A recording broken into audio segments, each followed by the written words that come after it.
Datuk Lokman dan Dr. Awang banyak beri komentar-komentar mengenai politik tanah air yang memang biasa lah dengan sumber TV. Dan seperti yang kita sedia maklum, topik kita pada malam ini ialah kerajaan perpaduan. Selesakah UMNO? Tanpa melengahkan masa lagi, saya buka gelanggang persoalan ini kepada panel yang pertama. Kita serah kepada Datuk Lokman dulu. Boleh Datuk? Ya. Okey.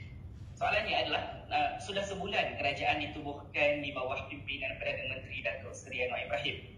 Setakat ni, UMNO nampak selesa dengan kemenangan 30 ahli parlimen dan juga telah memiliki jawatan timbalan Perdana Menteri. Ada komen untuk awal ni daripada Datuk Lokman? Sila Datuk. Assalamualaikum warahmatullahi wabarakatuh. Salam satu Malaysia, salam perpaduan. Pertama sekali saya nak nafikanlah bahawa UMNO selesa dengan kemenangan 30 kerusi. Tidak benar bahawa kita selesa dengan kemenangan 30 kerusi. Kita rasa ini satu kekalahan yang tidak sepatutnya berlaku. Banyak punca, banyak sebab. Kalau kita cerita panjang, memang banyaklah kita nak huraikan dari segi timing pilihan raya yang kita minta supaya diadakan segera, kemudian sabotaj dalaman, kemudian dengan politik wang, rasuah yang luar biasa, sogokan pengundi yang terbesar di dunia pernah berlaku dalam sejarah peradaban dunia, telah berlaku sepanjang tempoh pilihan raya umum ke-15. Dan fitnah-fitnah memang tidak dinafikan turut memberi kesan kepada prestasi Barisan Nasional. Jadi kalau tanya saya secara peribadi, saya langsung tidak berpuas hati dengan keputusan pilihan raya yang lepas. Kita boleh buat jauh lebih baik daripada itu, insya-Allah, di masa akan datang. Walaupun dengan mandat yang diberi sebagai timbalan Perdana Menteri, saya tak fikir bahawa itu sepatutnya dijadikan garis ukuran tentang prestasi UMNO, BN dan Barisan Nasional. Tidak boleh disamakan benda tu. Kita kena ingat bahawa matlamat kita ialah memenangi pilihan raya dan kita nak supaya kita mendapat mandat rakyat. Apa yang berlaku dalam pilihan raya yang lepas nyata jelas bahawa kita telah gagal untuk mendapat mandat rakyat. Walaupun pesaing-pesaing kita juga gagal mendapat mandat rakyat untuk membentuk kerajaan secara bersendirian, tetapi hakikat dia sebagai sebuah parti politik yang terbesar di Malaysia, kita tak sepatutnya mempunyai keputusan yang sebegitu buruk.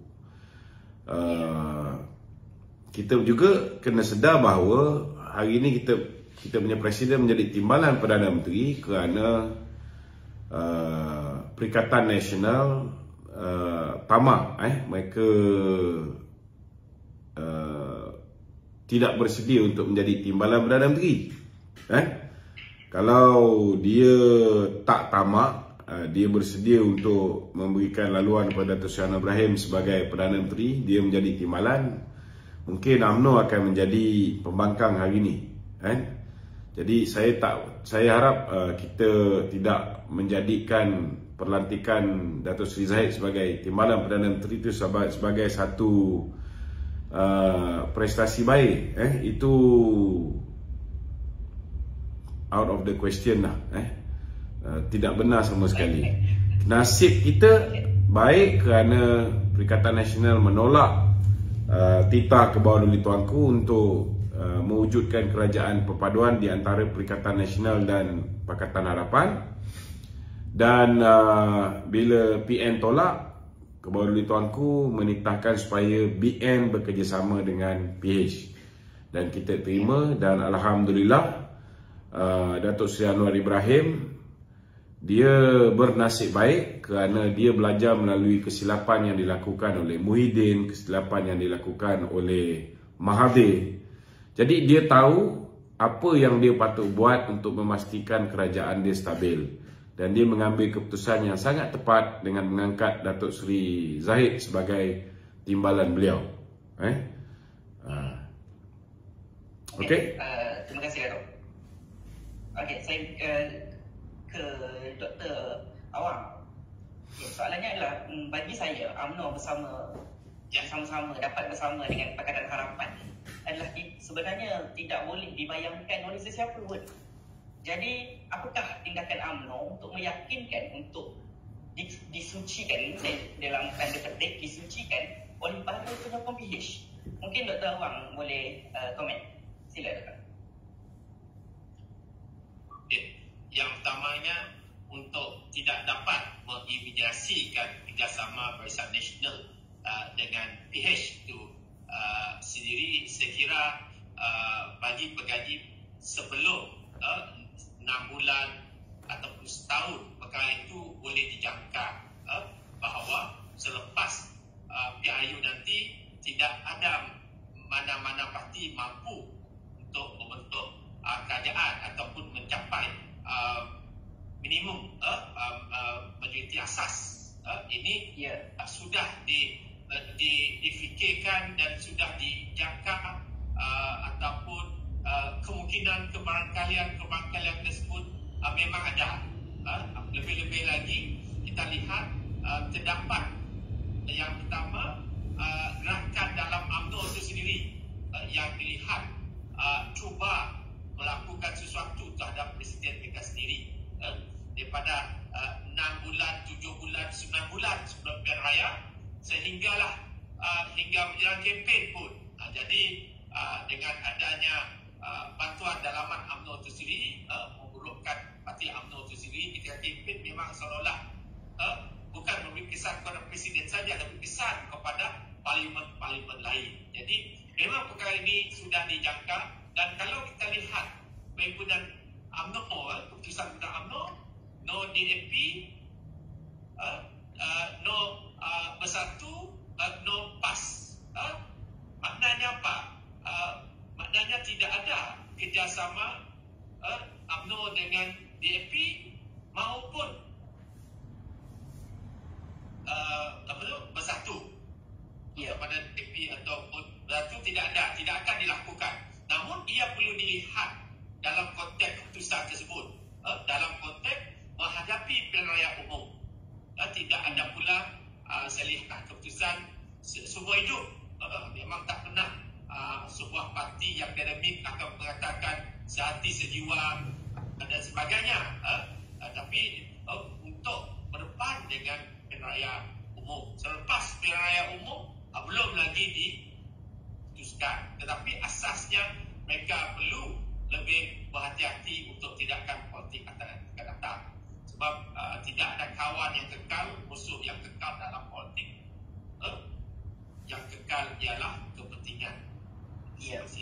Jadi saya kira perkara ini sudah bagi kami atau pengkaji, malah bagi orang politik juga, sehingga Dato' Lohman juga menyangka bila ada lakunya apa yang dikatakan beliau, penggunaan wang yang begitu luas, sambutan dalaman, apa yang disifatkan dengan gerakan dalaman itu sendiri, cuba merosakkan parti itu sendiri. Saya kira ini memang betul menyebabkan prestasi UMNO menjadi rendah sedemikian rupa. Kalau tidak ada 4 faktor yang dikemukakan oleh Dato' Lohman itu, memang UMNO boleh menang.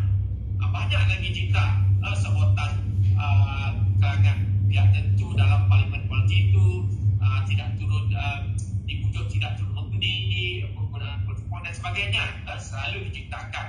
Cuma kita tahu sejauh mana perkara ini ada tindakan daripada SPR atau SPRM. Kita perlu lihatlah macam mana penguasaannya.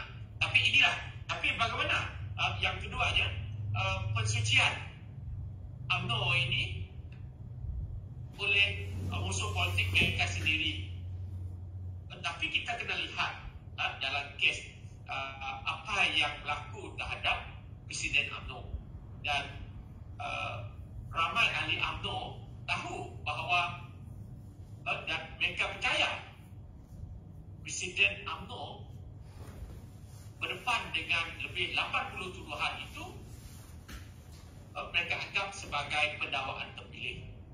Lebih-lebih lagi apabila Presiden UMNO menolak untuk membubarkan Parti UMNO dan membawa ahli parlimen, membawa ahli UMNO itu menyertai bersatu kerana permintaan Dr. Mahathir ketika beliau jadi Perdana Menteri.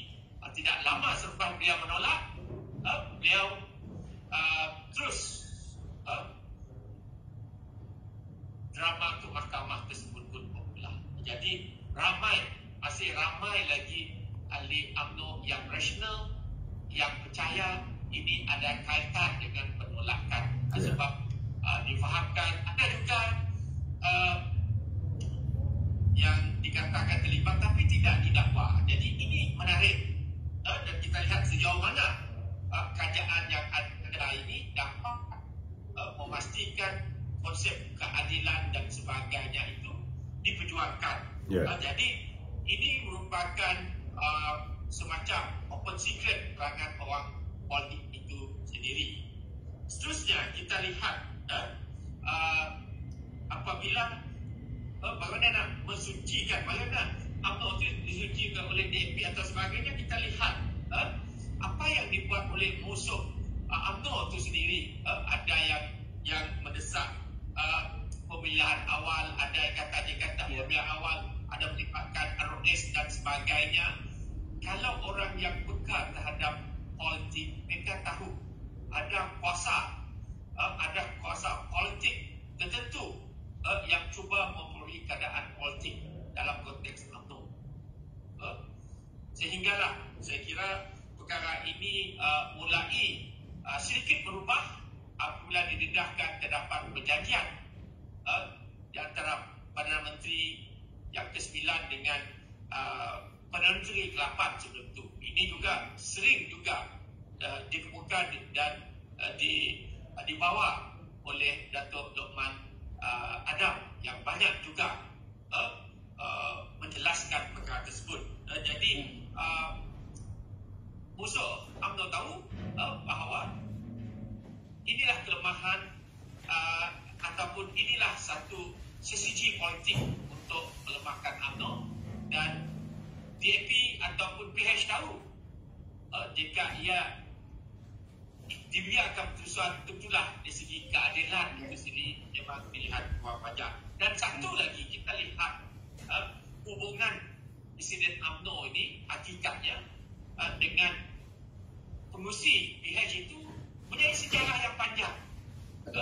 Sebab mereka ini kawan-kawan lama. Datuk Seri Zaid Hamidi, Datuk Seri Anwar, Datuk Seri Sarafuddin, Nasution, apa lagi, ada 3-4-5 orang. Bukan sejarah yang lama. Seperti Datuk Seri Sarafuddin dulu dia adalah setia penolong seragam UMNO, dan Datuk Zahid ketika itu adalah ketua pemuda UMNO, dan Datuk Seri Anwar pernah bersama dengan UMNO sebagai timbalan presiden. Menara Datuk Seri Zahid sebagai ketua pemuda. Hubungan ini merupakan hubungan yang tidak dapat dijual beli. Jadi untuk melihat gabungan tersebut, bagaimana kita lihat ada unsur keserasian disebabkan punya sejarah lama yang tidak ada pada pemimpin yang lain. Hubungan yang baik, hubungan rapat, bermula sejak tahun 80-an lagi. Saya kira tahun 70-an, 80-an sudah bermula dah hubungan tersebut. Jadi saya kira ini mempengaruhi ciri-ciri keserasian dalam konteks pembinaan sebuah kerajaan perpaduan ini. Saya kira ini antara faktor yang dipertimbangkan dalam bentuk kerjasama tersebut. Ya. Saya nak tambah sikit sebelum pergi ke soalan seterusnya. Saya rasa bukan lagi masanya untuk bercerita tentang PH mensucikan BN. Sebenarnya kalau nak kira kelemahan ni, bukan hanya di sebelah pihak BN saja ada isu. Di sebelah pihak PH pun ada isu. Bukan hanya orang PH saja mengata macam-macam pada orang BN. Orang BN pun dulu banyak mengata tentang orang PH. Itu kita kena faham. Kalau nak dikeluarkan balik apa yang orang BN cakap terhadap Datuk Seri Anwar, terhadap PH, terhadap DAP, macam-macam boleh keluar. Kalau apa yang diperkatakan oleh Dato' Sri Anwar, oleh pemimpin PH terhadap pemimpin UMNO, macam-macam boleh keluar, termasuklah lagu lah, macam-macam. Betul tak? Jadi kalau kita hanya fikir benda yang macam ni, titik bengik macam ni, memang sampai bila pun kita takkan move on. Jadi dah tiba masanya bagi saya. Ini keputusan bukan UMNO nak tau. Ini kena faham. BN tak nak apa yang berlaku sekarang. Kita nak memerintah secara bersendirian. Dan saya yakin PH pun mereka nak memerintah secara bersendirian. Mereka pun tak nak bekerjasama dengan kita kalau boleh. Kalau tanya dengan Muhyiddin Yassin, lagilah dia tak nak bersama dengan kita. Masing-masing buat kerja, gerak kerja pilihan raya untuk memastikan parti mereka menang, memerintah. Mereka boleh perintah secara bersendirian mengikut acuan mereka sendiri. Tapi ini apa yang berlaku ni ialah pilihan rakyat. Rakyat yang telah memutuskan supaya tak ada siapa-siapa pun menang pilihan raya. Dan disebabkan pilihan rakyat ini, ke bawah dulu tuanku telah mengemukakan cadangan wujudkan kerajaan perpaduan yang ditolak oleh Perikatan Nasional dan diterima oleh Barisan Nasional dan kemudian diikuti oleh kawan-kawan lain sehinggalah kita menjadi 2/3 majoriti untuk memerintah negara ni. Jadi way forward kita kena lupakan apa benda yang PH cakap terhadap BN, apa yang BN cakap terhadap PH. Kalau cerita pasal benda ni sampai bila pun kita takkan selesaikan masalah. Hari ni alhamdulillah soal banjir, kita tengok kerajaan hari ni sudah bagi saya lah sangat cemerlang. Prestasi mereka membantu mangsa-mangsa banjir di Kelantan, Terengganu, di Pantai Timur. Dan selepas ini kita kena berhadapan dengan masalah bekalan makanan yang tidak mencukupi. Kita kena berhadapan dengan masalah inflasi. Kita kena berhadapan dengan masalah kadar hutang yang tinggi ditinggalkan oleh kerajaan Mahathir dan Muhyiddin. Banyak benda yang kita kena fikirkan benda ni. Jadi saya rasa lebih baik kita fikirkan macam mana kerajaan Barisan Nasional dengan kerjasama kerajaan PH yang hari ini membentuk bersama dengan rakan-rakan GPS, GRS, KDM, Bebas, Warisan membentuk kerajaan perpaduan ni. Macam mana mereka boleh mengukuhkan kedudukan ekonomi negara, boleh menyelesaikan masalah-masalah rakyat. Rakyat sekarang ni masih lagi belum keluar daripada hambatan-hambatan kesusahan kehidupan. Rakyat hari ni sedang berhadapan, sedang bergelut macam mana nak selesaikan soal duit tak ada, anak nak mula start sekolah ni. Rakyat hari ni sudah mula bertanyakan ada tak peluang ada KWSP 2.0. Walaupun kita tahu 81% di kalangan pencarum KWSP ni duit dalam simpanan dia below RM1,000, bawah RM1,000. Betul. Banyak benda yang kita rasa dah tiba masa kita move on, kita fikir macam mana nak selesaikan masalah rakyat. Okey, silakan soalan tadi. Okay. Saya boleh tanya soalan. Okey, untuk saya nak tambahkan. Ya. Ya, kita perlu bergerak ke depan. Memang untuk kita nak bangkit cinta lama itu saya kira sudah cukup kurang relevan lagi sebab kita nak bergerak ke depan, nak buka buku baru.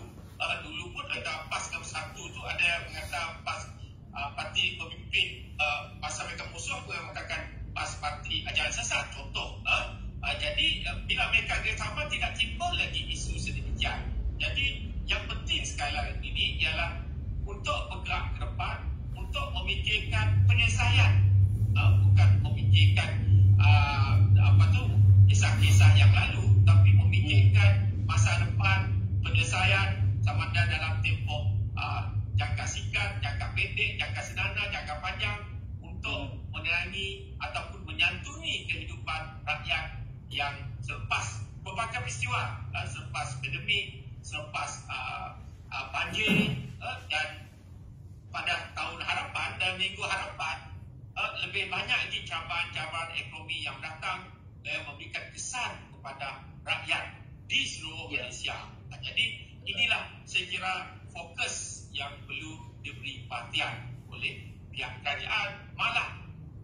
sivil dan juga rakyat jelata. Okey, terima kasih Dato'. Kembali pada Dato' Luqman. Sekarang kita dah tahu yang bahawa Dato' Sri Zahid sekarang menjawat jawatan Timbalan Perdana Menteri. Tapi ada desakan dari dalam anggota parti sendiri yang dikatakan mahu menendang beliau sebagai Presiden Parti. Ada yang cuba mainkan isu bahawa ada kelompok tidak suka Dato' Sri Zahid duduk dalam kerajaan sekarang. Kalau jatuhkan Dato' Sri Zahid kerajaan, takkan bubar dan takkan jatuh. Jadi mereka nak kepimpinan baru dalam UMNO ni. Mungkin Dato' Luqman boleh komen. Dia pertama sekali kita kena faham dalam UMNO ni kita kalah pun disebabkan ada satu kumpulan pengkhianat lah. Pengkhianat ni mereka buat macam-macam. Mereka selesa dengan bersatu, mereka selesa dengan PAS. Dan itu sebab kita tengok mereka berusaha bersungguh-sungguh dalam memastikan apa juga perkara yang boleh mengukuhkan kedudukan Barisan Nasional sebelum pilihan raya umum ke-15 ni cuba dielakkan daripada berlaku.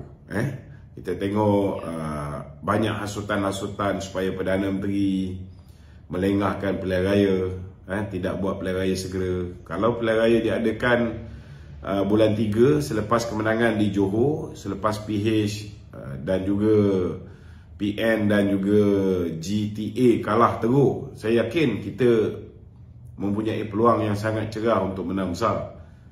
Tapi tidak berlaku, sehingga kita punya campaign manager Datuk Seri Najib pun disumbatkan ke dalam penjara. Barulah nak dibuat pilihan raya selepas banyak isu-isu fitnah-fitnah dilemparkan ke atas Barisan Nasional, barulah pilihan raya diadakan. Jadi kita kena terima hakikat orang-orang ni walaupun ada 2-3 orang telah dikeluarkan daripada parti, ada yang dipecat, ada yang digantung, tapi ramai lagi yang masih berada dalam parti. Walaupun banyak yang disekat daripada bertanding pada pilihan raya umum ke-15, tetapi ada yang lepas. Dan kita pun tahu yang lepas ni pun ada 10 orang yang telah menandatangani SD, memberikan sokongan kepada, dia orang BN tapi beri sokongan kepada Presiden Bersatu. Jadi daripada situ pun kita tengok daripada 30 orang ni pun ada 10 orang yang kepala tak berapa nak betul. Betul lah Datuk Seri Presiden ni dia seorang yang pemaaf, dia boleh maafkan ni, tetapi bagi saya rakyat Malaysia khususnya ahli UMNO tak boleh lupa benda ni. Dan mereka ni masih, walaupun setengah tu dah bersama dengan kita, tetapi ada 1-2 orang ni yang masih lagi merancang untuk menumbangkan Presiden UMNO. Betul. Kalau misalnya mereka berjaya, mereka berjaya. Ada yang kata kita dah ada 148. 148 kalau 30 yang katalah mereka berjaya jatuhkan Presiden UMNO, digantikan dengan Hishamuddin Tun Hussein contohnya. Kalaupun Hishamuddin Tun Hussein ini bawa UMNO secara en blok 30 orang untuk menyokong PN, still ada lagi 118 bersama dengan PH masih boleh memerintah. Itu tanggapan kita. Kita tak boleh underestimate hubungan antara Hishamuddin Tun Hussein dengan kawan-kawan kita di GPS Sarawak. Jangan lupa yang menyebabkan GPS peringkat awal menyokong Perikatan Nasional itu pun kerana apa yang dilakukan oleh Hishamuddin. Beliaulah yang telah pergi ke Sarawak, meyakinkan kawan-kawan kita di Sarawak, menipu kawan-kawan kita di Sarawak, mengatakan BN dah ready untuk menyokong Muhyiddin sebagai Perdana Menteri. Jadi tak ada orang yang boleh kata bahawa kalau Datuk Zahid jatuh, keadaan tetap akan sama. Maknanya kerajaan ini tidak akan tumbang. Ini bagi saya tidak berapa tepat. Kena ingat kalau 148 itu boleh dikatakan kukuh. Tapi kalau dah tinggal 118, jangan lupa Pakatan Harapan mempunyai 126 kursi. ketika mereka hilang kerajaan selepas 22 bulan memerintah. Jadi jangan underestimate gerakan musuh ni. Kita jangan pandang enteng, kerana macam-macam dalam politik, macam-macam boleh berlaku. Itu sebab saya sehingga hari ini saya mengatakan kerajaan Datuk Seri Anwar Ibrahim ini, dia insya-Allah dalam tempoh 6 bulan ni sebelum pemilihan UMNO, mungkin tidak ada orang boleh mengganggu gugat. Ini bacaan pertama saya. Apa yang bakal berlaku selepas pemilihan UMNO ini macam-macam boleh jadi. Macam-macam boleh jadi. Cuma saya yakin Datuk Seri Zahid mampu untuk memenangi pemilihan presiden ini dengan cemerlang, walaupun banyak fitnah yang dilemparkan. Saya akan pastikan bahawa rakyat, khususnya orang UMNO, akan memberikan sokongan padu kepada Datuk Zahid. Kerana buat masa sekarang ni, kita tidak ada pemimpin lain yang boleh kita yakini boleh menjaga parti. Datuk Zahid dah ada track record. Dia meletakkan parti tu mengatasi kepentingan dia. Kalau dia mengatasi, dia fikir tentang diri dia, nak selamatkan diri dia, dia ikut je cakap Mahathir. Mahathir suruh dia bubarkan UMNO dan menyertai Bersatu. Kalau dia bubarkan UMNO dan menyertai Bersatu, dia tak adalah kena sampai 87 pertuduhan. Betul lah cakap Profesor Dr. Awang tadi. Memang rakyat rata-rata dah tahu bahawa pendakwaan ke atas diri beliau adalah pendakwaan terpilih. Tetapi masih lagi ada orang yang percaya, khususnya anak-anak muda, mereka ni tak tahu apa tentang konspirasi politik. Mereka ni tak tahu apa tentang pendakwaan terpilih. Bagi mereka, kalau dah didakwa, orang tu bersalah dah. Dia dah jadikan mahkamah tu bukan mahkamah yang membicarakan orang yang didakwa, tetapi media masa tu yang akan menjatuhkan hukuman sebelum mereka dijatuhkan hukuman oleh mahkamah. Ini realiti apa yang berlaku. Jadi kalau selepasnya orang membenci Muhyiddin pula, orang membenci geng-geng Perikatan Nasional kerana mereka turun naik mahkamah, jangan salahkan kita. Sebab benda ni dicorak oleh Perikatan Nasional itu sendiri. Okey. Terima kasih, Datuk. Okey, terima kasih. Jelas. Jelas satu masalah kalangan rakyat negara kita ataupun muda, pemikiran mereka terlalu simplistik. Menang kerana ni, kerana popular, menang kerana dia tak tahu ada dalam politik ni ada kelicikan politik, ada tipu daya politik, ada unsur gerakan dari dalam, cara halus, gerakan dan memakai mekanisme, isu-isu berkaitan dengan RS dan sebagainya. Yang anak muda yang saya kira mereka belum dapat lagi untuk memikirkan sejauh mana dalam politik ini unsur-unsur penggunaan kuasa seperti ROS, penggunaan kuasa mesti lembaga hasil dalam negeri, penggunaan kuasa pelbagai yang boleh yang digunakan dijadikan satu aparatus dalam konteks politik, terutama politik yang masih belum sihat. Jadi perkara ini saya kira perlu diterangi oleh kerajaan dengan cara pendidikan literasi politik kepada anak muda supaya mereka peka bahawa politik itu janganlah ditafsir terlalu mudah, terlalu simplistik, cepat membuat kesimpulan, hanya membaca satu lapis. Politik itu berlapis-lapis sifatnya dan mempunyai pelbagai seni. Politik itu adalah satu seni, dan kita tahu juga politik persepsi itu lebih hidup daripada realiti. Ini yang yang pengundi-pengundi baru mereka kurang peka dengan soal-soal sebegini. Budaya kritis, terlalu percaya kepada berita yang separuh benar dan sebagainya. Jadi perkara inilah yang perlu dilihat dalam konteks untuk menggerakkan ke arah demokrasi yang baik untuk negara. Dan mungkin saya boleh tambah satu lagi, Naim. Sebenarnya saya lihat cabaran kepada kerajaan kerajaan perpaduan ini bergantung pada beberapa perkara. Yang pertama, dijangka pilihan negeri Kedah, Terengganu dan juga Kelantan dijangka bulan seawal-awalnya sebelum bulan Ramadan. Ini juga menentukan sentimen dan mood Perikatan Nasional untuk mereka melakukan sesuatu sebelum diadakan pemilihan parti UMNO. Jadi yang pertama pilihan Johor, yang kedua ialah pemilihan parti UMNO itu sendiri. Yang ketiga, adakah masih lagi pengurusi-pengurusi seperti MLC, MCA itu orang sama atau tidak? Ia juga boleh menentukan masa depan Barisan Nasional.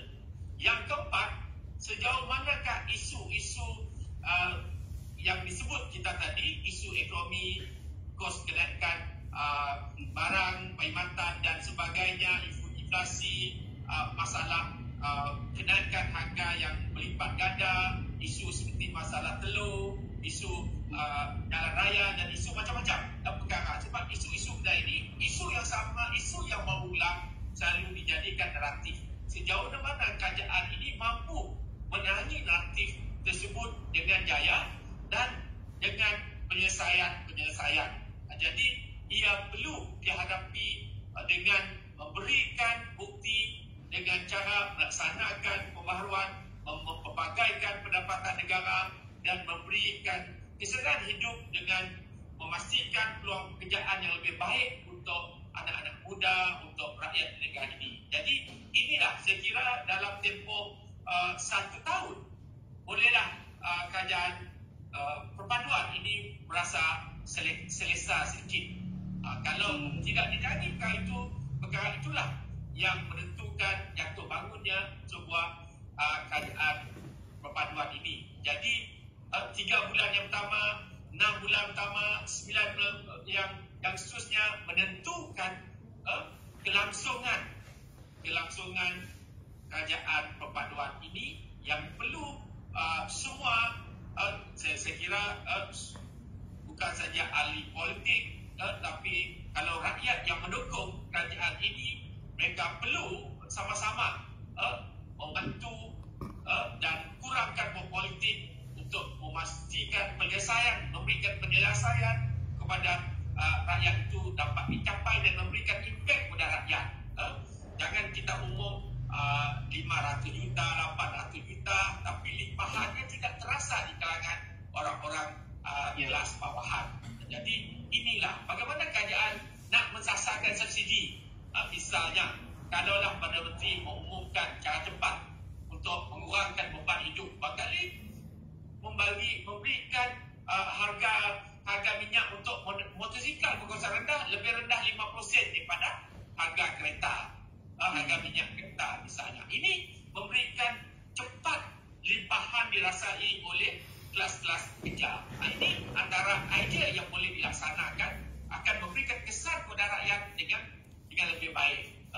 Mana yang dibuat oleh Perdana Menteri tentang bagaimana imej naratif Melayu Islam itu berjaya dicetuskan dengan baik setakat ini. Yang dulu kononnya anuani liberal, anuani kononnya ditangi dengan perbuatan, dengan tindakan dan juga kenyataannya. Saya kira sekarang ini kos sara hidup seperti perlunya adanya perkara tersebut dilakukan. Menarik bila Doktor sebut pasal PRN, sebab soalan saya memang akan tertuju pada PRN. Sebab kita tak tengok indikator selesa atau tidak selesa UMNO ni, adakah dapat ditentukan semasa PRN yang dijangka berlangsung pada tahun depan nanti.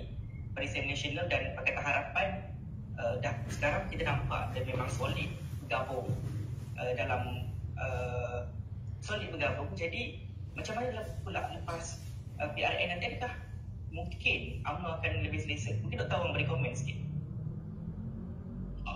Okey. Adakah yang tadi saya telah nyatakan bahawa PRN ini akan membantu sentimen dan gelombang seterusnya Perikatan Nasional sama ada mereka mampu mengubah kerajaan yang sedia ada. Kalau mereka masih lagi dalam keadaan yang menang besar menguasai kerajaan di peringkat di negeri Terengganu, di Kelantan, di Kedah misalnya, ini merupakan satu petanda bahawa kerajaan perpaduan ini belum dapat meyakinkan pengundi-pengundi khususnya di Pantai Timur. Jadi untuk sekarang mereka perlu membuat sesuatu untuk menarik di salah satu yang dibuat itu termasuklah apabila isu banjir itu Perdana Menteri datang, di malam Perdana Menteri datang untuk memberikan bantuan dalam besar di salah satu negeri itu berada di luar negara. Jadi ini merupakan memberikan contoh teladan yang baik, satu bentuk dakwah yang baik untuk pengundi di Pantai Timur. Tapi ia sepatutnya tidak berhenti di sekitar itu saja. Ia perlu diikuti dengan berbagai sesi lain untuk meyakinkan bahawa PH ataupun kerajaan yang ada itu kerajaan perpaduan dengan gabungan antara PH dengan BN itu tidaklah seburuk sebenarnya digambarkan dalam kempen pilihan tersebut. Malah lebih peka, lebih prihatin dan juga mampu memberikan teladan yang lebih baik kepada rakyat di seluruh negara. Okey, terima kasih. Kembali kepada Dato'. Ya.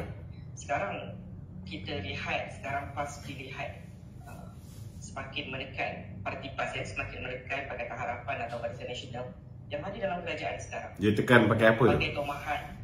Sorry? Dia tekan pakai apa? Bagi tomahan yang bukan-bukan terhadap kerajaan sekarang. Sebagai tomahan ya, ada kalanya fitnah yang dihamburkan. Dan ada juga pendapat bahawa Bersatu perlu keluar daripada Perikatan Nasional dan meninggalkan PAS dan menyertai Pakatan Harapan. Mungkin Datuk Luqman boleh komen sikit pasal ini. Bagi saya, sebarang tindakan untuk membawa masuk sama ada Bersatu atau PAS ke dalam Pakatan Harapan ini akan menyebabkan parti-parti komponen yang membentuk kerajaan perpaduan ini akan berpecah belah. Jadi kalau nak cuba, silakan. Saya tak ada masalah. Saya tak ada masalah. Saya yakin bahawa tugas kita nak memenangi 6 pilihan raya negeri ini bukan satu tugas yang mudah. Dia bukan boleh ambil sifir campur undi UMNO, undi BN, campur dengan undi PH. Kalau kawasan tu kita undi kita lebih, maka kita akan menang di kawasan-kawasan tersebut. Sifir dia tidak semudah itu. Saya bimbang sebenarnya dalam keadaan sekarang ni, sebenarnya saya takut kerajaan perpaduan ini tidak cukup masa. Itu sebab kalau boleh di-drag pilihan raya negeri ini seberapa lama yang mungkin, itu lebih baik. Kerana kita perlukan masa untuk meyakinkan rakyat bahawa kerajaan perpaduan ini mampu untuk memberikan yang terbaik kepada rakyat Malaysia. Kalau misalnya kita tidak ada masa yang mencukupi, saya bimbang. Saya tak bimbang orang Melayu. Saya risau sangat orang Melayu ni. Orang Melayu ni, dia sudah diindoktrinasi oleh Tun Dr. Mahathir untuk membenci DAP ni keterlaluan sangat. Dan benda ni dah melekat di kepala orang Melayu khususnya. Dan saya tak bimbang orang Melayu akan tolak kerajaan perpaduan ni kerana apa yang DAP lakukan sekarang ataupun selepas ni. Situ saya tak bimbang, kerana saya yakin DAP sekarang ni jauh berbeza dengan DAP dulu. Dan saya juga yakin bahawa kita berkemampuan untuk buat DAP menjadi lebih bertoleransi. Kita berkemampuan untuk buat DAP lebih memahami kedudukan Islam sebagai agama persekutuan, kedudukan hak istimewa Melayu, kedudukan bahasa Melayu sebagai bahasa kebangsaan, kedudukan raja-raja Melayu. Kita yakin DAP sekarang akan buat benda ni semua dan dia menghormati benda ni semua. Cuma yang kita risau ni ialah nak meyakinkan orang Melayu untuk menyokong kerajaan perpaduan ni kerana apa yang mereka fikirkan tentang DAP dan apa yang berlaku di saat-saat silam ini akan menjejaskan sebenarnya. Jadi saya tak bimbang takut DAP silap cakap ke apa ni, walaupun adalah beberapa orang, contohnya macam Timbalan Ketua Menteri Pulau Pinang, bila dia mengeluarkan kenyataan, saya nampak dia ada sikit kurang berhati-hati. Sepatutnya beliau meneliti ucapan Datuk Seri Zahid Hamidi sebelum dia mengeluarkan kenyataan tu. Tapi saya nampak ada sedikit kegopohan di situ bila dia menyela tindakan Datuk Seri Zahid melantik Ramesh Rao. Dia menyangkakan bahawa Datuk Seri Zahid melantik Ramesh Rao untuk menjaga masyarakat India. Dan dia pun tak faham bahawa dia tak tengok, kemungkinan besar dia tak tengok keseluruhan video itu, menyebabkan dia tak faham bahawa Datuk Seri Zahid sedang berseloroh, berjenaka. Kalau misalnya ada masalah kaum India yang tidak dapat diselesaikan oleh Ramesh Rao, jangan cari saya, jangan cari Ramesh Rao, salahkan Ramesh Rao. So dia tak sepatutnya react pada jokes macam ni. Sebenarnya dia kata Datuk Seri Anwar Ibrahim yang sepatutnya menjaga komuniti India, bukan Ramesh Rao. Apa yang berlaku sebenarnya ketika dalam program tu saya ada, Datuk Zahid dia melantik Ramesh Rao sebagai pegawai khas beliau untuk menjaga komuniti India. Itu hak dia lah sebagai Timbalan Perdana Menteri, dia nak lantik siapa pun. Malah saya yakin mana-mana menteri, mereka pasti ada seorang pegawai Cina, seorang pegawai India, kena ada berbilang bangsa lah pegawai-pegawai khas ni, betul tak? Jadi takkanlah Perdana Menteri nak ambil alih tugas sebagai pegawai khas kepada Timbalan Perdana Menteri. Itu sebablah saya rasa pemimpin-pemimpin tak kira lah daripada DAP ke, daripada UMNO ke, daripada PAS ke, to move forward, kena hati-hati dalam membuat kenyataan, kerana musuh kita ni Perikatan Nasional tau. Perikatan Nasional ni dia tunggu je kita silap buat kenyataan, mereka akan spin kenyataan ni. Itu sebabnya kita tengok hari ni mereka tak ada modal, kecuali apa yang Ramasamy cakap lah. Mereka tak ada modal nak burukkan kerajaan perpaduan ni. Mereka keluarkan kenyataan Dong Zong, contohnya kenyataan lama, ataupun kenyataan dia menuntut pengiktirafan UKEC, UEC. Mereka keluarkan kenyataan lama yang dibuat oleh Ngah Komen. Ini yang saya bimbang. Benda-benda lama ni dia akan menjejaskan sokongan orang Melayu khususnya. Jadi sebenarnya ramai orang tak tahu bahawa UMNO mengambil satu risiko yang besar jugalah. Tetapi kita tak boleh menyerah kalah. Ini adalah cabaran UMNO. Kita kena mampu untuk yakinkan orang-orang Melayu khususnya, kita punya kumpulan sasar kita, bahawa kerajaan perpaduan ini boleh menjaga kepentingan Islam orang Melayu, kepentingan bahasa Melayu, kepentingan raja-raja Melayu, dan dalam masa yang sama kita juga kena yakinkan golongan bukan Melayu bahawa kerajaan perpaduan ini mampu menjaga kepentingan semua kaum. Ini cabaran yang terbentang di hadapan kita. Saya harap orang-orang UMNO khususnya tidak mudah menyerah kalah, walaupun ada kemungkinan besar. Saya dapat gambarkan kita akan berhadapan dengan satu persaingan yang sengit, khususnya di Kelantan, Terengganu, dan juga mungkin di Kedah. Kita akan berhadapan dengan saingan yang sengit di 3 negeri ini, kerana saya faham sangat orang Melayu yang sudah didoktrinasi oleh Tun Dr. Mahathir, oleh pemimpin-pemimpin macam Muhyiddin dulu. Ini menyebabkan bukan satu benda yang mudah untuk kita ubah pendirian orang Melayu sekelip mata untuk boleh menerima DAP. Nak bagi dia orang faham bahawa DAP sekarang bukan macam DAP yang dulu. DAP sekarang dipimpin oleh Anthony Loke, lebih pragmatik, lebih berfikiran terbuka. Dan mereka juga belajar melalui kesilapan mereka. Mereka pernah ada kerajaan, duduk dalam kerajaan, dapat nikmati macam-macam, tiba-tiba disebabkan keterlanjuran kata, keterlanjuran perbuatan, terlalu agresif, akhirnya menyebabkan mereka hilang kerajaan. Sudah pasti mereka juga tak mahu hilang kerajaan. Jadi saya yakin bahawa kita, bak kata orang tu, kita mampu untuk jinakkan kawan-kawan kita. Berbeza dengan PAS, dengan Bersatu yang dijinakkan oleh kawan-kawan mereka. Yang ini yang sebenarnya PAS dan Bersatu bimbang. Mereka takut kalau kita ada ample time, contohnya kita ada 5 tahun untuk pilihan raya negeri ni, memang kita akan berhadapan dengan satu persaingan yang sangat sengit, khususnya untuk yakinkan orang Melayu.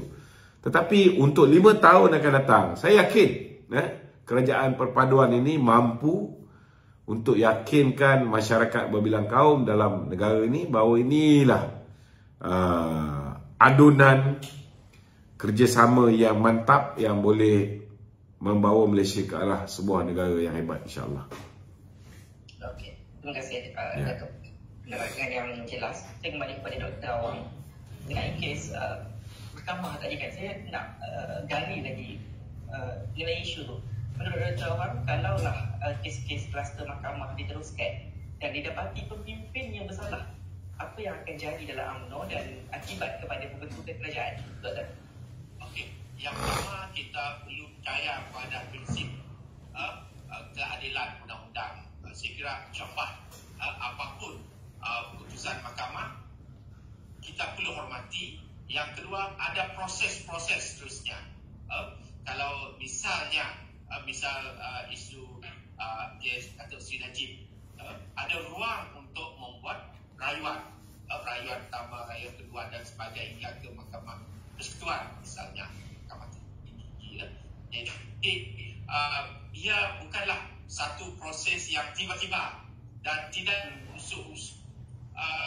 desakan seperti untuk mempercepatkan kes kerana apa-apa, tak ada seperti yang pernah berlaku sebelum ini. Jadi dengan adanya kebebasan pihak mahkamah tidak terikat dengan pengaruh politik, saya kira ia memberikan ruang undang-undang yang lebih baik untuk negara. Jadi kita doakan demikian. Namun sekiranya misalnya tadi kita ada proses yang panjang. Kedua, kita lihat UMNO punya pemimpin pelapis mereka sendiri. Misalnya siapa timbalan presiden, siapa naib presiden, maknanya perkara itu memang di segi pelapis ada. Jadi dan bukanlah sesuatu yang sesuatu yang luar biasa. Namun pada masa sama kita perlu bahawa kita perlu hormati proses undang-undang dan keadilan itu sendiri.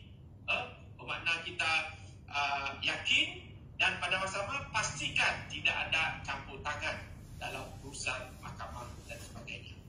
Jadi saya kira perubahan kepimpinan itu merupakan patah tubuh hilang berganti. Maknanya kita perlu terima hakikat yang tak semestinya terlibat di mahkamah saja yang disabit saja. Malah orang yang masih dalam kerajaan pun tiba-tiba digantikan dengan Perdana Menteri yang lain. Saya kira itu proses biasa yang berlaku dalam dunia demokrasi ini. Okey, terima kasih Dr. Saya kembali kepada mungkin soalan terakhir kepada Datuk Lokman. Ya. Mengenai UMNO dan PKR ini, UMNO dan PKR terutamanya lah, ada sejarah yang sangat panjang dalam politiknya. Adakah mungkin akan berlaku lagi sabotaj dari dalam kerajaan sendiri?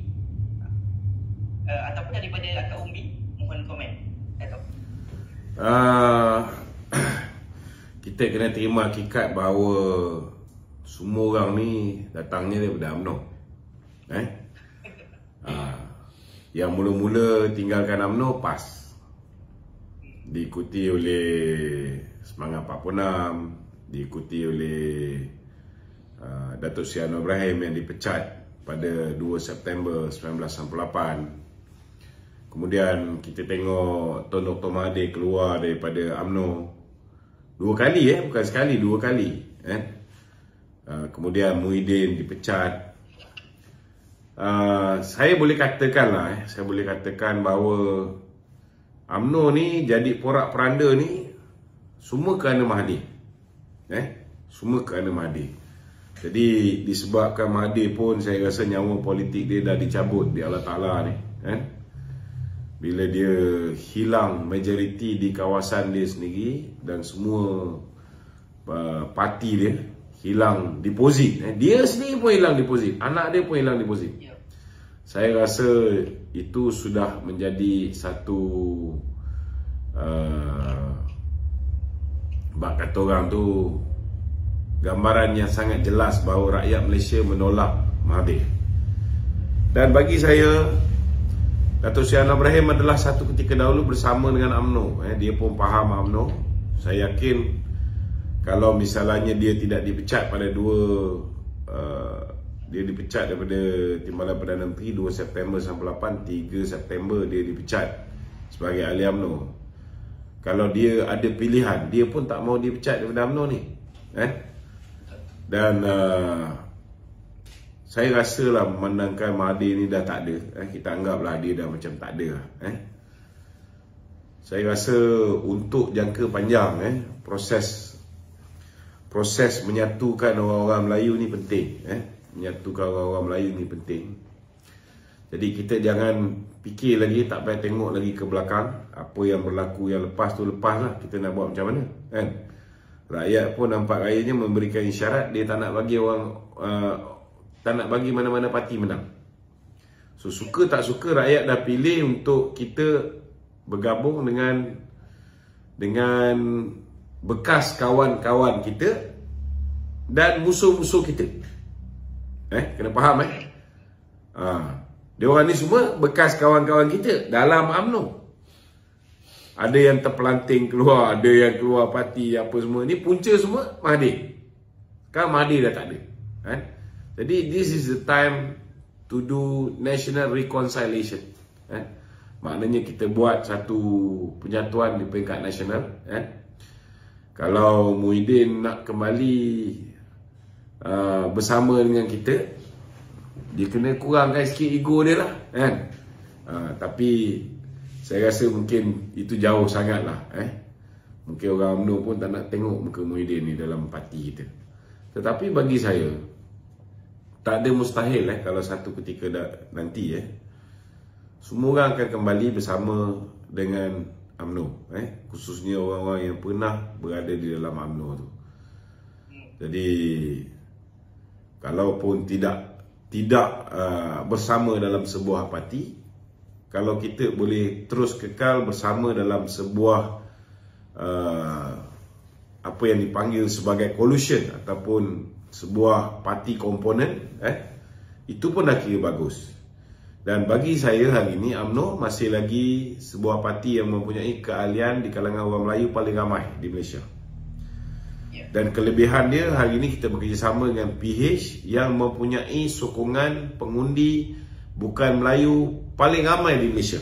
So ini satu gabungan yang sangat cantik. Orang Melayu bergabung dengan parti yang mendapat mandat bukan Melayu paling besar. So dua parti ni akan menyebabkan kita boleh menembusi kawasan-kawasan marginal. Maknanya kawasan-kawasan yang memerlukan India dan China untuk menang, tidak ada halangan untuk kerajaan perpaduan ini memenangi. Mungkin kita akan ada laluan yang sikit sukar di Kelantan, di Terengganu, kawasan-kawasan yang saya rasa 90% pengundi Melayu ke atas. Yang ni mungkin PAS mempunyai peluang yang cerah. Tapi jangan terlalu yakin, kerana sebelum ni mereka ada duit yang banyak. Dia ada Godfather, Muhyiddin yang supply duit kat dia. Selepas ni tak mustahil bahawa rasuah-rasuah, penyelewengan, salah guna kuasa akan terdedah. Maka akan ada orang yang turun naik mahkamah. Bila turun naik mahkamah, akaun akan dibekukan. Jadi kemewahan yang mereka ada untuk membeli undi, termasuklah dengan menggunakan duit judi untuk beli undi ni, lepas ni dah tak ada, kan? Jadi belum tentu prestasi mereka ni sama baik seperti mana prestasi PRU15, kan? Dan mungkin ada anak-anak muda yang fikir masuk PAS sama dengan masuk Islam. Lambat laun mereka akan sedar bahawa PAS ni pun parti politik biasa. Lambat laun mereka pun akan tahu tentang hipokrasi PAS. Mereka akan tahu tentang, terutamanya kita tengok bila mereka berhadapan dengan pilihan raya, mereka ada duit luar biasa banyaknya. Bila time Kelantan Terengganu berhadapan dengan masalah banjir, kita lihat duit yang sepatutnya mereka belanjakan untuk membantu mangsa banjir, patutnya itulah duit yang dipakai, tak dipakai pula. Malah kalau kita lihat Menteri Besar Terengganu lebih sibuk pergi bercuti ke Auckland. Dia dah pergi ke pusat penempatan banjir sementara. Dia tahu keadaan banjir makin lama makin teruk, and yet dia pergi juga ke Auckland. Dan bila dia pergi ke Auckland, dia bercuti 11 hari, dia tak ada pun ambil kesempatan nak potong separuh. Pergi tu nak pergilah, makan angin nak pergilah. Tapi at least considerate sikit lah, bila ramai yang mati dan sebagainya, keadaan dah teruk sangat, dah lebih 40,000 orang duduk di pusat penempatan banjir. Takkanlah tak boleh potong daripada 11 hari itu pergi ke 5-6 hari. Tapi dia ambil keputusan nak teruskan juga. So benda ni semua akan dinilai oleh rakyat, dan saya yakin ianya juga akan menjadi saham kepada kekurangan sokongan rakyat terhadap PAS di Kelantan dan Terengganu. Tapi kalau misalnya orang PAS ni, khususnya penyokong-penyokong dia, walaupun apa yang dah berlaku ni, mereka masih lagi memberikan sokongan kepada PAS dalam pilihan raya umum yang pilihan raya negeri yang lagi 6 negeri ni, kita tak boleh nak cakap apalah. Itu hak mereka, it's going to be their own funeral. Kita tak boleh nak petikai, itu hak mereka. Mereka nak buat apa dengan undi mereka, itu kita tak boleh petikai. Cuma kita harap mereka boleh menilai. Dan jangan sekali lagi mengulangi kelabu mata ni. Dapat sikit imbuhan, dapat sikit sogokan, mungkin dapatlah nikmat tu 5-6 hari, boleh bertahan seminggu paling lama pun. Tetapi selepas tu mereka gadaikan kehidupan mereka untuk 5 tahun akan datang. Lepas tu sibuk, kenapa YB ni tak turun pilihan raya? Engkau yang pilih, kena ingat, lepas ni kalau dia orang cakap banyak, kita beritahu dengan dia orang ni siapa yang pilih. Sama juga dengan apa ni, Menteri Besar Terengganu ni, kamu bagi sokongan sampai 8-0, solid bagi kepada PAS di Terengganu, Perikatan Nasional di Terengganu. Last kali apa yang kamu dapat? Hadaplah. Ya. Okey, terima kasih Datuk. Saya dapat cue masa kita tak cukup masa macam ni. Ya, saya pun lepas ni ada live lagi sekali ni untuk cover kawan-kawan yang tunggu lama kita tak buat live. Saya bagi 1 hingga 2 minit kepada bermula dengan Dr. Awang untuk buat penggulungan mengenai tajuk. Sila Dr. Yang penting saya lebih lihat ke harapan, dan bukan saja tidak tanduk kenyataan pemimpin politik, tapi juga kita perlu akur juga apa yang dititahkan oleh Jabatan Agung, supaya kita jangan lagi terlalu politik, kita fokus kepada isu rakyat.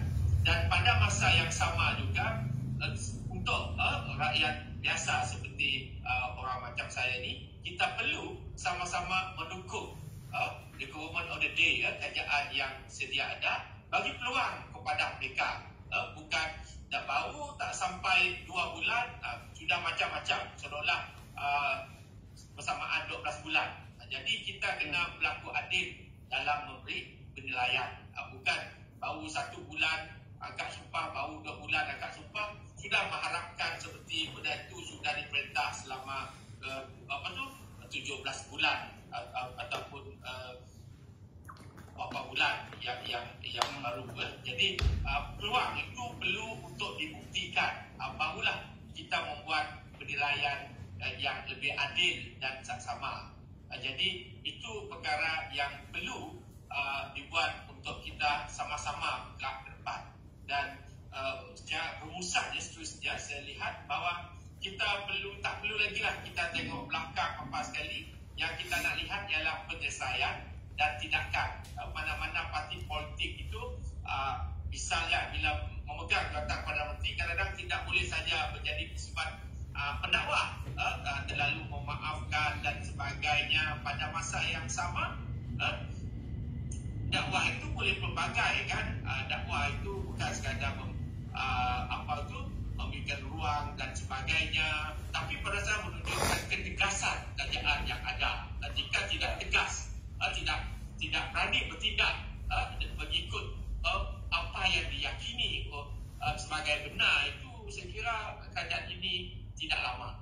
Jadi ia perlu bertindak tegas kepada apa-apa yang perlu diterapkan secara tegas, tak perlu lebah lembut dan sebagainya, sebab ini sebuah negara, ini merupakan parti politik, ini bukannya sebuah badan NGO, ini sebuah kerajaan yang perlu kerajaan yang lebih tegas dalam membuat tindakan dan membuat keputusan untuk memastikan kesejahteraan rakyat dalam bentuk pelbagai lapangan kehidupan. Terima kasih. Terima kasih, Doktor.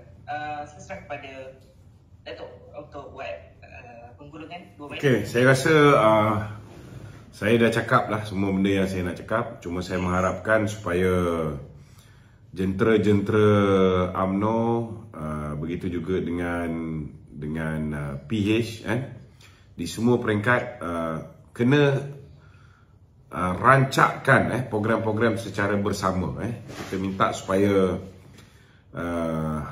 UMNO khususnya mengadakan program-program di peringkat bahagian untuk meyakinkan, kerana ramai orang tak tahu apa faedahnya kita memilih Pakatan Harapan berbanding dengan Perikatan Nasional. Ini kalau kita gagal untuk terangkan, maka ramai ahli UMNO sendiri pun sukar untuk memberikan sokongan terhadap kerajaan perpaduan ni. Jadi kita kena explain, kita kena beritahu kalau kita bersama dengan Perikatan Nasional, pertamanya masa depan UMNO tu musnah. UMNO ada 191 bahagian dan PN sudah memenangi 74 kursi. Maknanya daripada 191 bahagian tu, 74 kursi ni UMNO tak boleh bertanding. Ini kursi kawasan Melayu ni yang dimenangi oleh PAS dan juga Bersatu. Jadi kursi-kursi ni UMNO tak boleh bertanding. Maknanya UMNO hanya boleh bertanding di 26 kursi yang sedia ada, dan mungkin UMNO boleh bertanding di kawasan yang PKR bertanding. PKR menang, mungkin ada lebih kurang adalah 18 kursi. Begitu juga dengan PAN. Jadi maksimum kalau 26 campurlah lagi 5, UMNO boleh bertanding lebih kurang 31 kursi. Jadi apa jadi dengan masa depan UMNO? Kalau UMNO dalam pilihan raya umum yang ke-16 hanya bertanding 31 kursi kalau kita meneruskan kerjasama dengan Bersatu dan PAS. PAS dan Bersatu akan pertahankan kawasan yang mereka menang, dan kita tak ada peluang untuk merampas balik kursi-kursi tersebut. Sebaliknya, kalau kita bersama dengan DAP, DAP tak bertanding di kawasan-kawasan yang UMNO bertanding. Satu kursi pun DAP tak bertanding. Jadi kita tak perlu takut dengan DAP ni. Mereka akan jadi kawan kita yang mengukuhkan kedudukan kita. Sebab apa saya kata begitu? Kerana kursi-kursi yang kita bertanding, ada undi China dan India, DAP akan bantu kita dapatkan undi China dan India. Begitu juga sebaliknya. Kalau sekarang ni DAP boleh menang 40 kursi kerana mereka tak boleh dapat undi Melayu. UMNO akan bantu DAP untuk dapatkan sokongan orang Melayu, dan DAP boleh menang lebih banyak kursi, UMNO juga boleh menang lebih banyak kursi.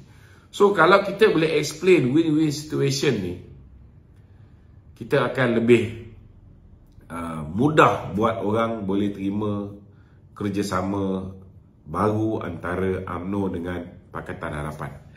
Jadi saya harap jentera-jentera penerangan khususnya di peringkat Akaubi dapat mengadakan program-program penjelasan dan mungkin the next level selain daripada UMNO buat, PKR pun kena buat, DAP pun kena buat, kena fahamkan ahli masing-masing, dan kemudian the next level kena banyak talk show, kena banyak program-program bicara tokoh dan sebagainya yang melibatkan kepimpinan UMNO PAS, UMNO, PKR, DAP, Amanah, supaya kerjasama ni nampak, bukan hanya kerjasama ni kena jitu, kena mantap, tetapi ianya mesti dilihat mantap. Itu komen saya. Saya ucap terima kasih kerana mengundang saya pada malam ni. Sama-sama. Ya. Saya kira dua-dua panel ini berada di dalam kasut yang sama, yang mana mereka isunya adalah tiada isu untuk menggugat atau ketidakselesaan dalam UMNO dalam kerajaan ini, tapi isunya adalah isu yang lebih besar, isu ekonomi dan isu apa yang nak dibuat lepas ini bersama-sama kerajaan Pakatan Harapan dan ada UMNO di dalamnya. Itu tidak jadi satu masalah. Dan mungkin sampai di sini sahaja, kawan-kawan. Boleh penonton di rumah share, like dan subscribe channel kami. Dan saya umumkan sebenarnya hujung tahun inilah masukkan tahun kedua wujudnya Sumber Gini, dan mungkin boleh share video-video ini dengan kawan-kawan, dan kita akan ada lagi video-video atau pertemuan yang eksklusif bersama-sama tokoh politik atau tokoh politik, ekonomi dan sebagainya. Dan saya ucapkan terima kasih kepada Dato' Lokman, Dr. Tawang kerana sudi hadir pada malam ini, meluangkan masa di kurang sejam bersama Sumber Gini. Dan terima kasih dan selamat tahun baru, selamat malam. Terima kasih. Assalamualaikum. Kita sambung terus ke macam mana? Sambung terus tak payah buat baru Okey tuan-tuan, kita sambung terus.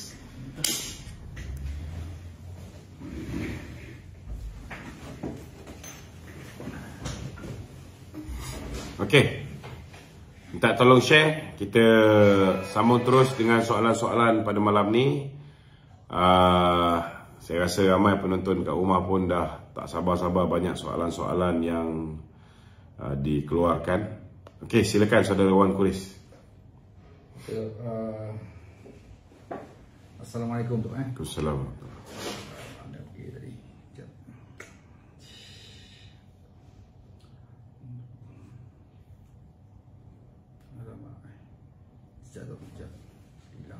Saya bagi soalan juga pada Amir.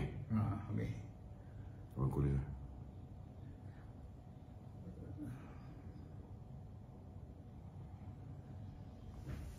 Okey.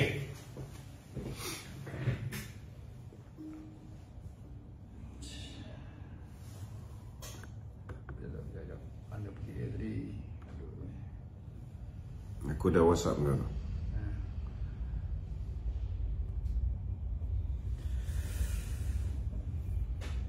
Okey, kita pergi dekat ni dulu tu. Okey. Dekat tentang sekarang ni makin kuat tu desas-desus orang kata di pasal UMNO tu pasal jawatan presiden dan timbalan presiden mungkin tak ditandingkan. Okey. Tapi Datuk Zaid kata perwakilan yang akan tentukan jawatan presiden bertandingkan atau tidak tu. Ya. Dia macam ini, dia macam ini. Yang boleh memutuskan sama ada jawatan presiden ini dipertandingkan ataupun tidak. Ianya sama ada Perhimpunan Agung UMNO ataupun Majlis Kerja Tertinggi UMNO. ketika tidak ada pimpinan agung UMNO, Majlis Kerja Tertinggi UMNO boleh membuat keputusan. Tapi kalau misalnya Dato' Zahid dah mengeluarkan kenyataan sedemikian rupa, maknanya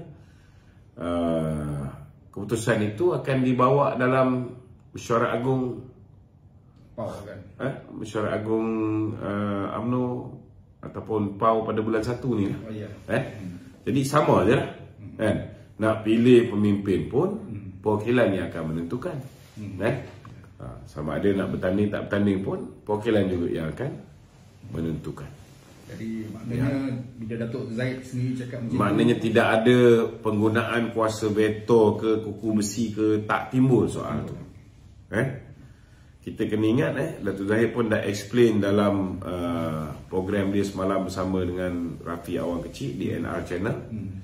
Dia beritahu bila kita nak bekerjasama dengan kerajaan perpaduan yang dipimpin oleh Dato' Sri Anwar Ibrahim ni pun, dia bawa benda ni di dalam mesyuarat Majlis Kerja Tertinggi UMNO, dibentangkan apa faedah dia kita kerjasama dengan Bersatu, dengan PAS, apa faedahnya kita kerjasama dengan PH, apa manfaat dia, apa tak baiknya, dibincangkan. Dan last kali hanya 2 orang saja Majlis Ahli Majlis Kerja Tertinggi UMNO yang tak bersetuju untuk bekerjasama dengan PH. Yang lain kata-kata setuju. Jadi tak timbullah soal Dato' Sri Zahid menggunakan kedudukannya sebagai Presiden UMNO memaksa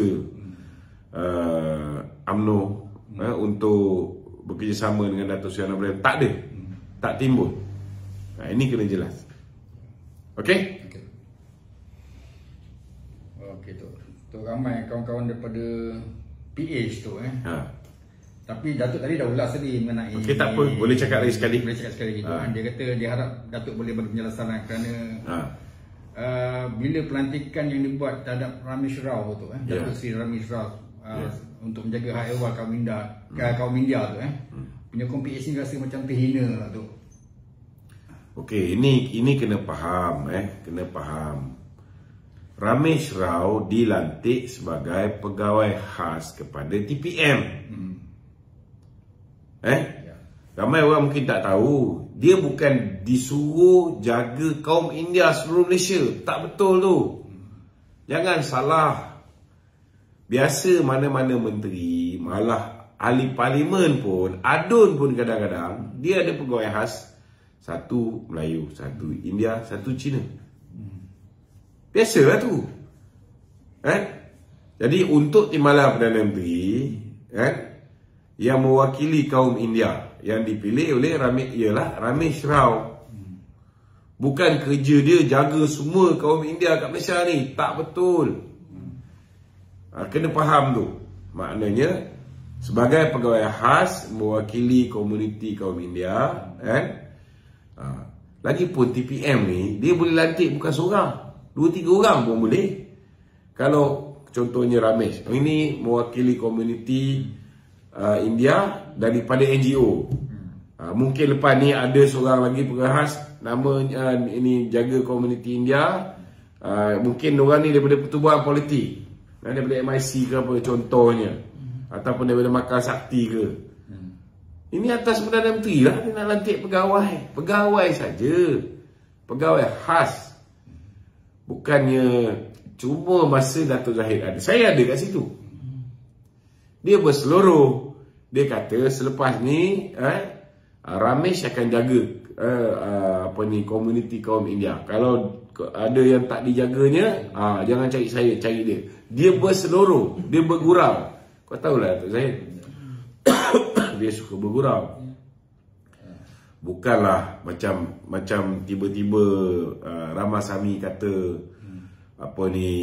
macam Dato' Zahid melepaskan tanggungjawab dia. Allah ma'ai. Sebelum kita buat komen tu, kita kena tengoklah dulu video tu. Bukan tak ada live pun, ada live feed kan? Dengarkan. Tapi kadang-kadang adalah kita kena faham rakyat Malaysia ni bukan semua faham bahasa Melayu tu dengan jelas. Itu sebabnya Bila Datuk Zahid bergurau tu pun kadang-kadang orang tak faham dia bergurau. Kan? But he is just joking. Kalau lepas ni ada masalah kaum India yang tak dapat diselesaikan, cari Ramesh.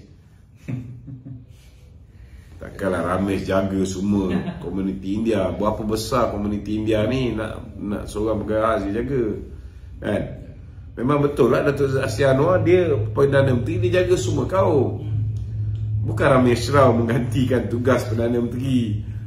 Takkanlah macam Rahman Sami punya, dia kata patutnya bukan Ramesh Rao, patutnya Anwar Ibrahim yang jaga komuniti India. Aduh, takkanlah Anwar Ibrahim jadi pegawai kepada Datuk Zahid. Pembaris sangat. Itu dia masalah dia. Okey. So jangan bimbang lah, jangan bimbang. Itu gurauan saja. Bukan official lah maksud dia tu. Dia macam tak official tu official. Maknanya dia dilantik sebagai pegawai khas kepada Datuk Zahid. TPM ni mungkin ada 10 orang pegawai khas. Kita tak tahu berapa orang ada. Untuk menjaga komuniti India. Sama ada pegawai khas tu attach kepada TPM office atau ianya pegawai khas yang dilantik secara personal. Pegawai khas tak semestinya makan gaji dengan kerajaan. Kena faham ni. Ada pegawai khas diletakkan dengan agensi. Ada pegawai khas yang menteri sendiri keluar duit dia bayar. So surat pun saya rasa Ramesh pun belum dapat lagi. Kita tak tahu. Benda ni belum jelas lagi. Okey tu, sekarang ni tular pula tu diorang viralkan mengenai kononnya Presiden UMNO Zaid Hamidi bakal melancarkan satu kempen sayangi DAP tu. Bagi saya kadang-kadang ini buat saya marah lah kadang-kadang. Ramai orang tanya saya soalan bodoh ni, minta maaf cakap Jadi saya nasihat pada orang UMNO khususnya, bila dapat satu posting tu daripada orang yang sama, dia asyik bawa barang propaganda Perikatan Nasional. Orang ni kita blok je, jangan bazir masa. Kita kalau nak bagi penjelasan, nak bagi penerangan, kita fokus kepada yang atas pagar, yang tak faham. Don't waste our bloody time pada orang yang hati dia dah hitam. Ini puak-puak Perikatan Nasional ni, dia tak akan senang hati. Dia akan keluarkan macam-macam fitnah ke atas Barisan Nasional, ke atas Kerajaan Perpaduan. Kalau korang kerja korang nak melayan je poster-poster bodoh dia orang ni, memang kita tak boleh buat kerja lain. There is no such thing as ada kempen kita suruh sayang DAP. Tak ada. Itu saja nak menyakitkan hati kita. Sebab kata orang tu menganjing. Itu bahasanya. Dia menganjing.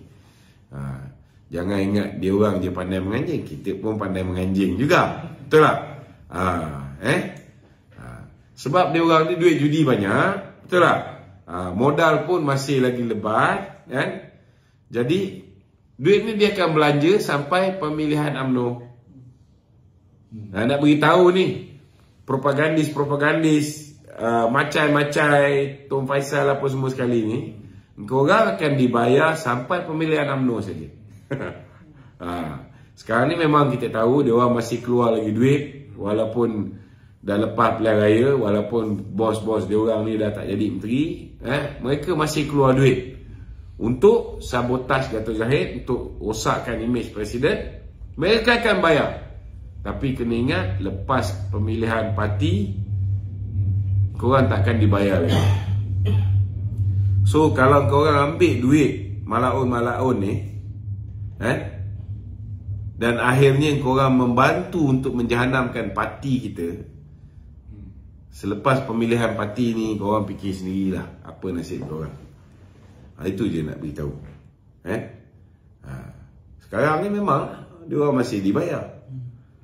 Tom Faisal pun mungkin masih lagi dibayar. Jalil Baker pun masih dibayar. Geng-geng puak-puak PM ni semua masih dibayar. Lepas je pemilihan parti ni, dia orang tahu dia orang dah tak ada peluang Tak ada peluang nak rampas kuasa, tak ada peluang nak buat pintu belakang. Kau rasa dia orang nak spend lagi money? Lebih baik Muhyiddin pakai duit dia tu pergi makan Joli Katak.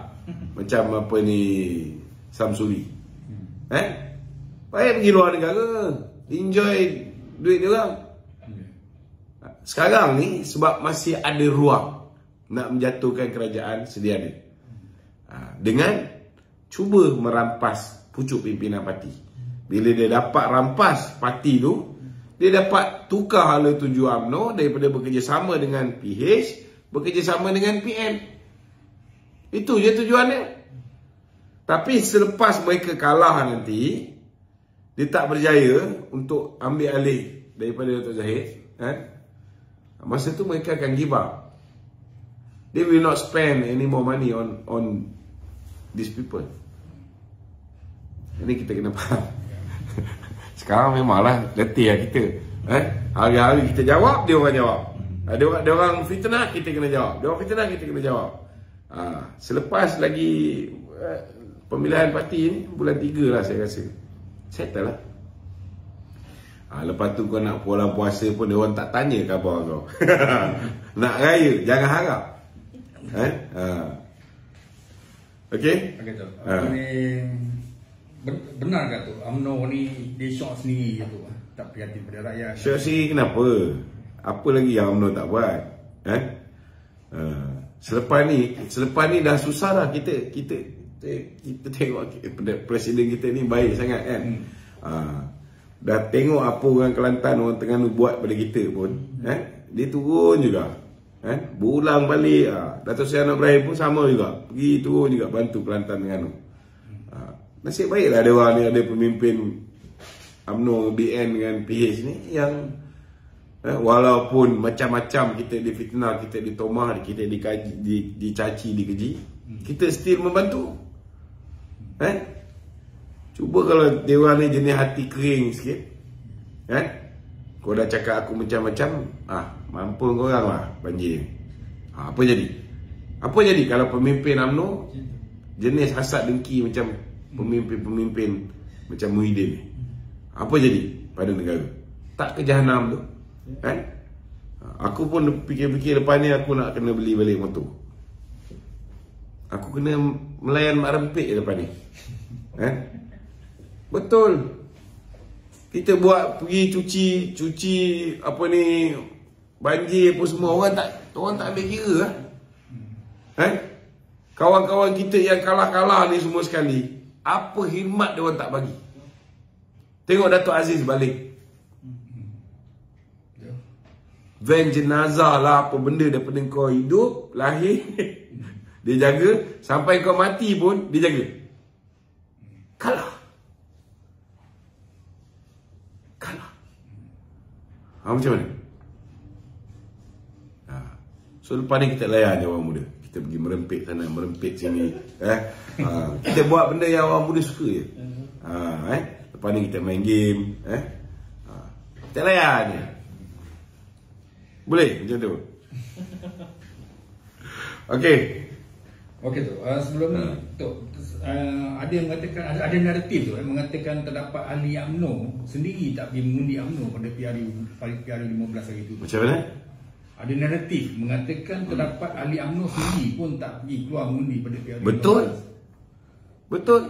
Contohnya Bagan Datuk.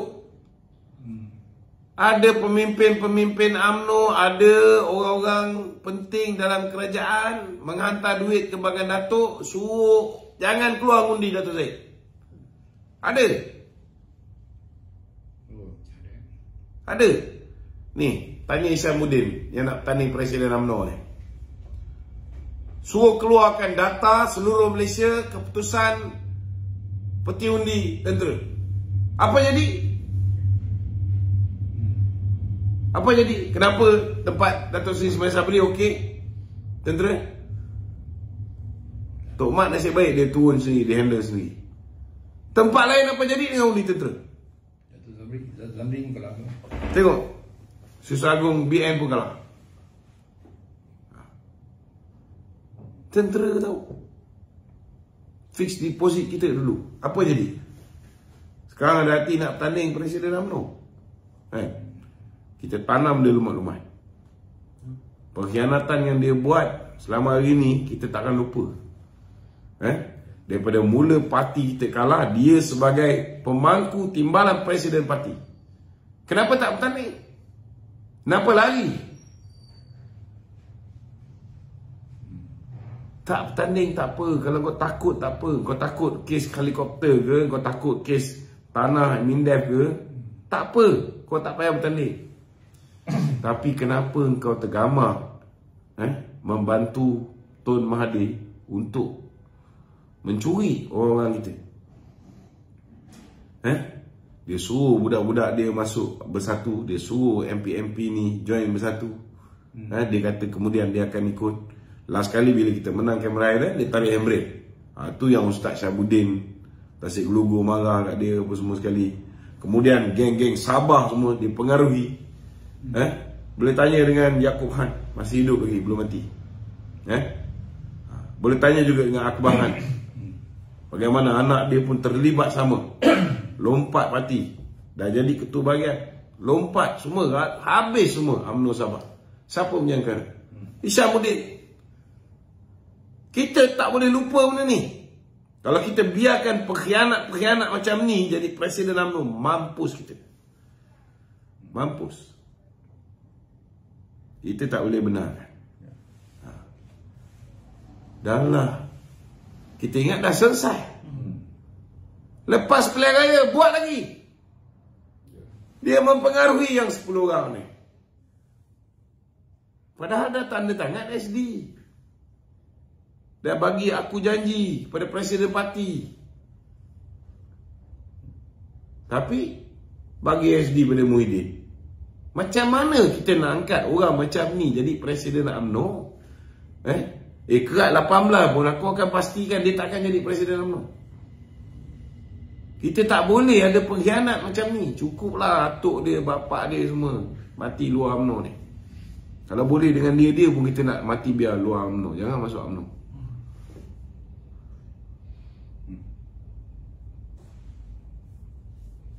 Kita kena sedarkan, celikkan mata orang-orang yang buta ni. Ramai lagi yang buta ni. Bukan Tun Faizal, Jalil Baker saja yang buta ni. Ramai lagi. Yang mana kabur dengan duit-duit puak-puak ni. Masih lagi dibayar ni. Tahun depan, ni lepas raya ni, kau tahulah nasib kau. Kan? Ditinggalkan ni dia orang ni.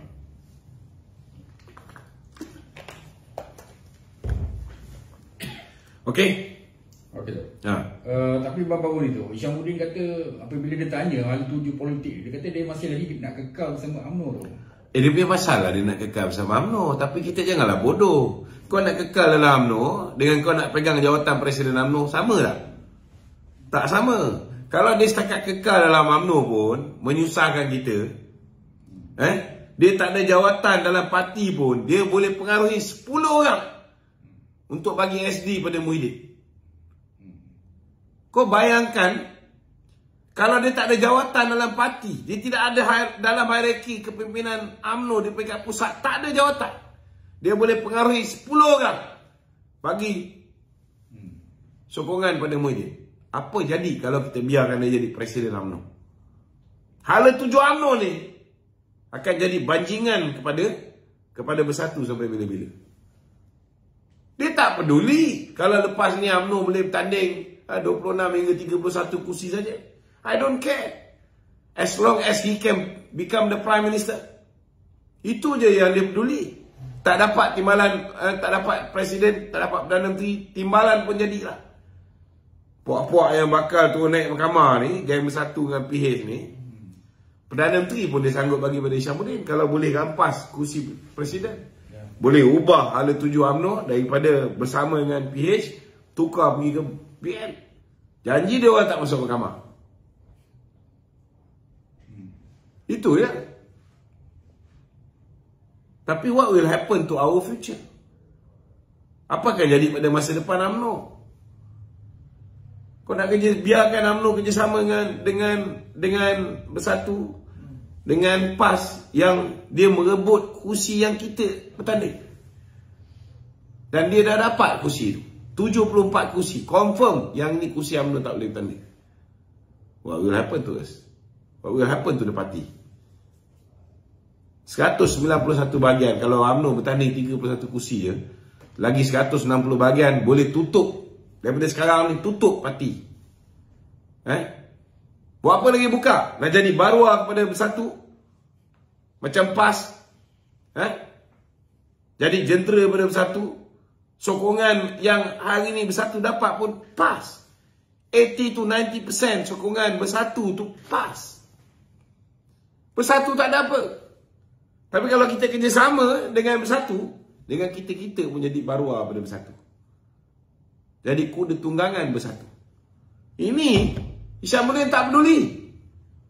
Yang penting dia menteri, yang penting dia timbalan Perdana Menteri atau Perdana Menteri. Takkan kita nak biarkan orang macam ni jadi presiden kita? Puak-puak yang tak ada harapan, geng Anwar Musa mesti akan sokong. Sebab itulah peluang untuk dia balik kepada UMNO. Ini kita kena faham. Puak macam Tun Faisal mestilah dia sokong. Itulah peluang daripada kena gantung 6 tahun, dibatalkan pergantungannya. Puak-puak yang tak dapat jadi menteri sekarang ni, macam KJ, mesti dia sokong. Sebab ni peluang dia kembali dalam kabinet. Syarif Hamdan, mesti dia sokong. Ini peluang KJ akan kembali, bos lama dia kembali berkuasa. Dan dia pun ada potensi untuk kembali berkuasa. Sekarang bukan main lagi, keluar lagi macam-macam idea. Masa kau jadi ketua perangan, kenapa tak keluarkan idea ni? Apa kau buat masa kau ada kuasa? Apa dia buat? Dia tak buat kerja dia. Dah tak buat kerja dia, tamak. Dah ada jawatan naik ketua muda, terima jawatan ketua perangan. Sedangkan parti berhadapan dengan waktu yang sangat ketik. Patutnya bila kau tak mampu, kau jangan ambil. Lepas tu tamak lagi, ambil pula pengarah ekonomi. What is this? Apa mesej kau nak bagi?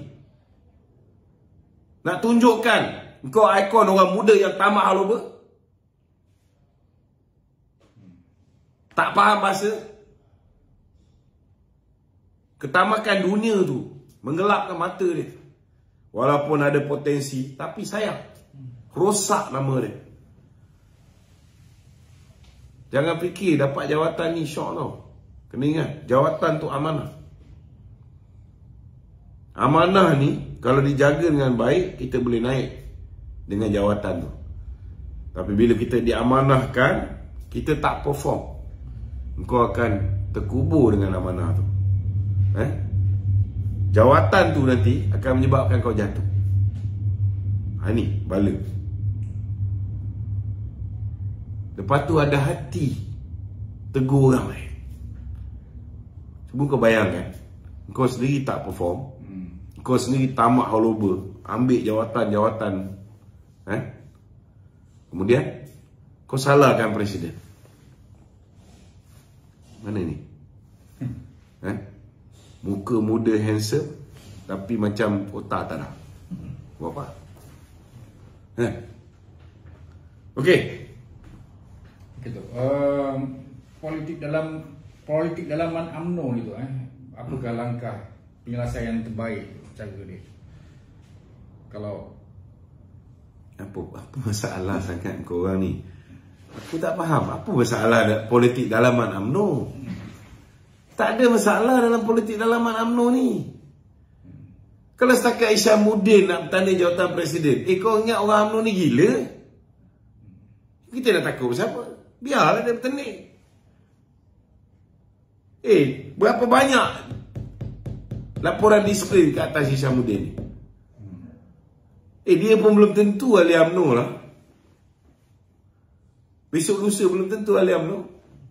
KJ tu, kau rasa tidak ada sebarang laporan disiplin ke atas dia? Kalau tak ada orang, kau akan cek besok. Kalau tak ada orang, aku sendiri akan buat laporan disiplin. Takkan kau nak biarkan orang yang sanggup cakap UMNO parti sesat, cakap UMNO parti dah rosak, memberikan imej yang sangat negatif. Kawan-kawan kat bawah yang bertanding ni beritahu, semenjak KJ buka mulut dia 5-6 hari sebelum pilihan raya, habis, rosak, lari. Sebab orang yang antara yang ada pengaruh dalam parti cakap UMNO ni parti yang dah rosak. Siapa nak undi UMNO? Dia ada pengaruh dia sendiri di kalangan golongan moderate, golongan bukan Melayu khususnya. Hancur. Kau rasa benda yang dia buat ni tak salah? Kau rasa lembaga disiplin akan duduk diam? No way.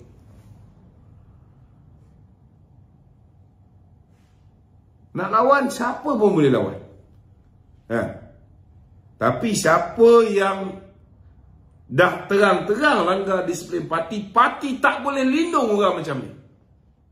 Musnah parti.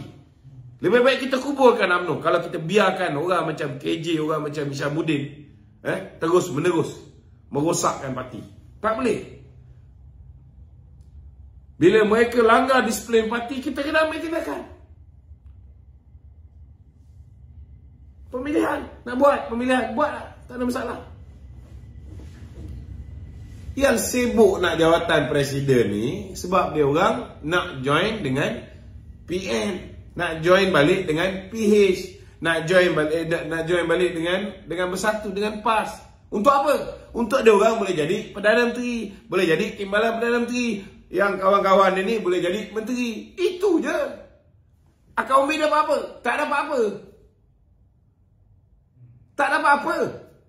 So kau ingat akal umbi ni sanggup tengok pengkhianat yang dia orang dah kenal ni. Aku buat kerja ni 4 tahun lebih dah. Aku kenal dengan dia orang. Aku dah kenal dengan dia orang siapa pengkhianat ni 4 tahun lebih tau. Ahli UMNO kat bawah ni, akal umbi ni, dia orang tahu seko-seko ni siapa. Kita bukan cakap sekarang, kita cakap lama dah. Dia orang kenal ni. Kau rasa dia orang nak bagi puak-puak ni menerajui UMNO? No way. No way. So why must we be worried? Pemilihan UMNO tak ada apa. Datuk Zahid orang yang berjaya ubah segala-galanya. Dulu ada sistem kuota zaman Mamak Bendara, Mahathir. Kena ada undi bonus, kena ada pencalonan. Macam-macam orang nak lawan presiden. Tak boleh. Tu Zahid buka semua. Tak ada halangan. Siapa nak bertanding pun boleh bertanding. Menang dia. Walaupun Mahathir gunakan macam-macam strategi, taktik.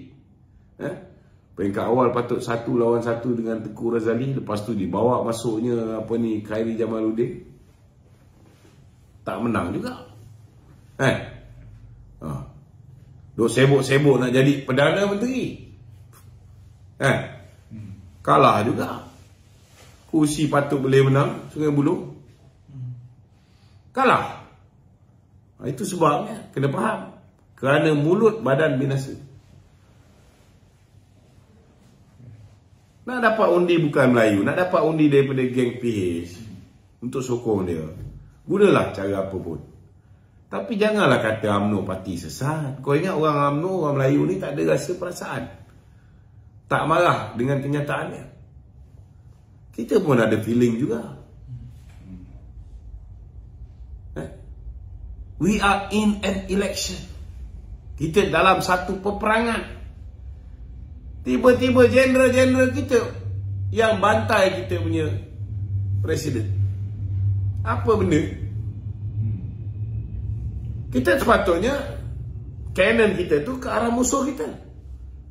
Tapi bila kau dah bantai presiden, kita pun kena jawab. Nasib baik kita tak hurai siapa yang sesat. Nak cerita sesat, kau nak cerita bersih, kita boleh buka A to Z. Tak payah tunggu SPRM buka ni cerita pasal apa yang berlaku dalam kerajaan Perikatan Nasional. Tunggulah.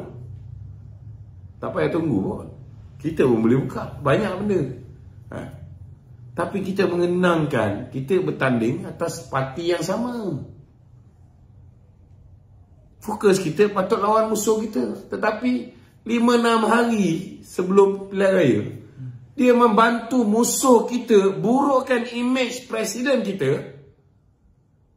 Niat dia tu nak bunuh presiden. Tapi dia bunuh semua orang-orang muda yang presiden letak menjadi calon pilihan raya. Termasuk orang dia semua mati. Tak kurang 30 orang KJ presiden bagi jadi calon pilihan raya. Rozabil, Datuk Pun, Azwan Bro, Syaril Hamdan, Mazli Syam, semua geng-geng kita sama-sama pemuda. Habis bungkus pasal mulut dia.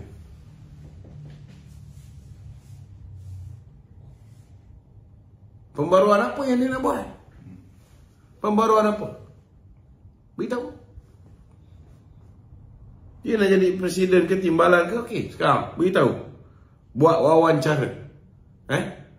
Jelaskan apa dia punya misi, visi. Kemana hala tuju parti dia nak bawa. Kalau nak bawa parti ni untuk jadi kadam kepada bersatu balik, beritahu jelas. Tak payah selindung-selindung. Biar rakyat ahli UMNO membuat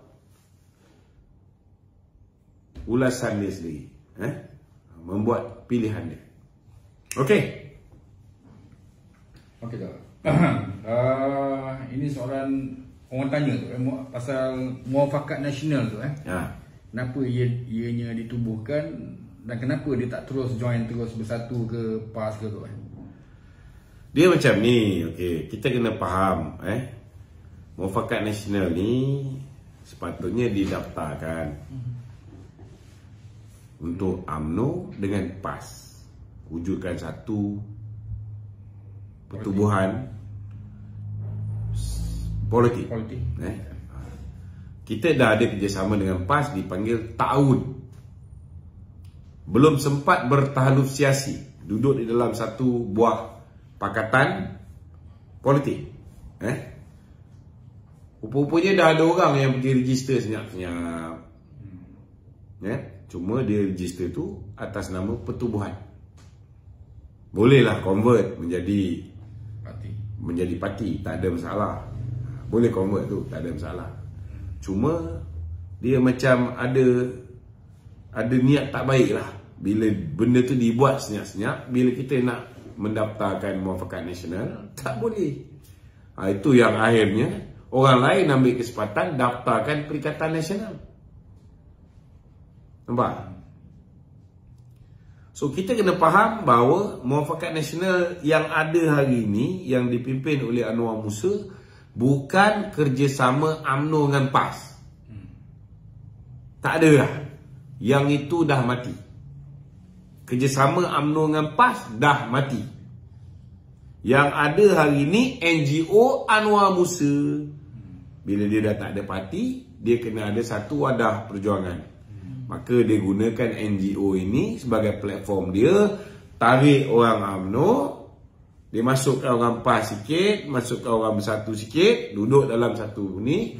Dia kata ini muafakat nasional dengan harapan dia boleh mempengaruhi orang-orang Melayu masuk join muafakat nasional ni. Dan satu ketika nanti bila dia perlukan undi, sama ada dia nak bertukar menjadi parti politik atau dia nak supaya kita ni semua menyertai Perikatan Nasional, dia akan halakanlah ke mana-mana. Buat masa ni namanya NGO. Macam Ibrahim Ali, mula-mula dia buat NGO. Dia kata Perkasa ni takkan jadi parti politik, last kali jadi Putra. Sekarang jalan tak jalan, dia pergi bersama dengan Mahathir balik.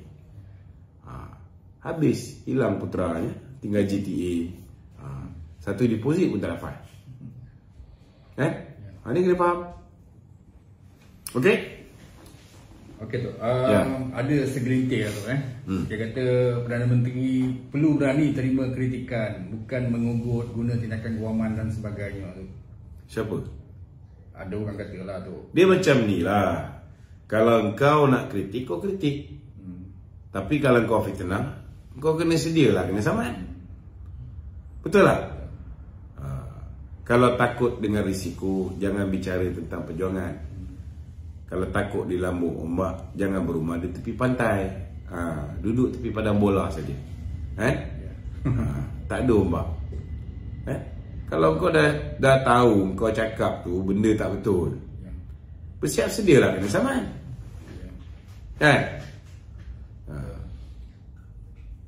Sebab apa nak bimbang? Saman belum tentu menang, baru kena saman. Habis dah kau asyik fitnah je. Sampai bila nak hadap? Takkan Perdana Menteri nak hadap kau asyik fitnah je? Dia tak boleh buat kerja untuk negara dia. Maka dia keluarkan saman, demand letter. Mula demand. Kalau kau rasa kau betul, kau jawab lah.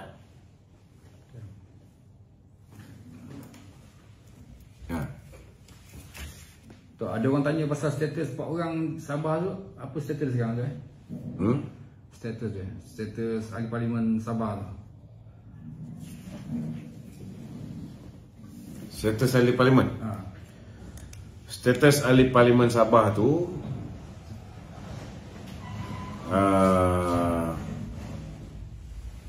siapa nama tu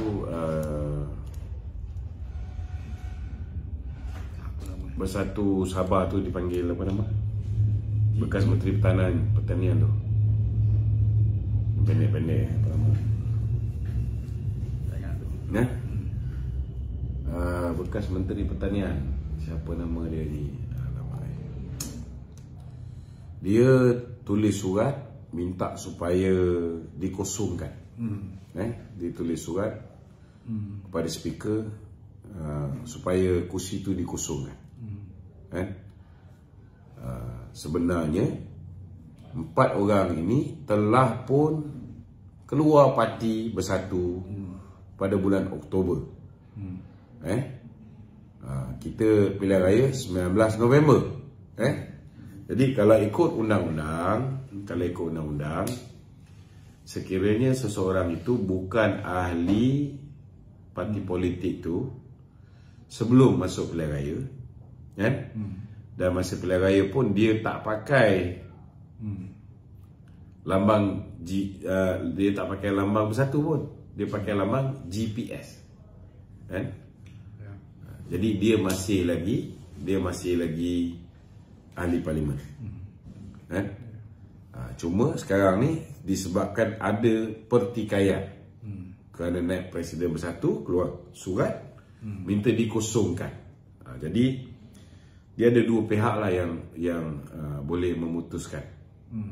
Satu pihak GPS boleh mengesahkan bahawa ketika 4 orang ni bertanding, mereka bukan lagi ahli UMNO, ahli Bersatu, dan yang kedua, pihak Bersatu mereka juga perlu mengesahkan bahawa orang ni ketika bertanding ialah ahli Bersatu. Kalau masa bertanding tu dia masih lagi ahli Bersatu, memang kursi tu akan kosong. Walaupun dia bertanding atas tiket GPS. Ini mengikut penerangan Datuk Dr. Junaidi, Wan Junaidi. Kalau saya rasa benda ni akan pergi ke mahkamah juga lah. Mahkamah akan putuskan siapa yang bercakap benar. Okey? Tu, ini soalan netizen tu. Boleh tak? Saya pun tak pasti kot. Soalan dia kata apa pendapat DLA ni? Okey, Mufti juga sudah menegur orang Islam menggunakan perkataan priest ataupun padri sebagai gelaran mereka tu. Tapi dia kata baru-baru ni ada viral mengesahkan ada seorang Melayu tu, dia kata dia priest of Muslim tu. Tak kira lah. Ini kadang-kadang geng-geng lahanat ni kan. kita pun tak tahu dia orang ni agama apa, kan? Seorang tu cucu dia pun kita pun tak tahu dia ni agama apa. Ni anak ulama, kan? Dengan cucu ulama, kan? Tak tahulah apa benda yang dia orang ni fikir, kan? Nak menjaga negara, nak mentadbir negara. Tapi anak-anak sendiri pun toyong-ayang. Pegangan agama ni lemah sangat, kan? Ya. Kita pun tak payah cakap lah. Kita doakan semoga anak-anak mereka ni sempat bertaubat.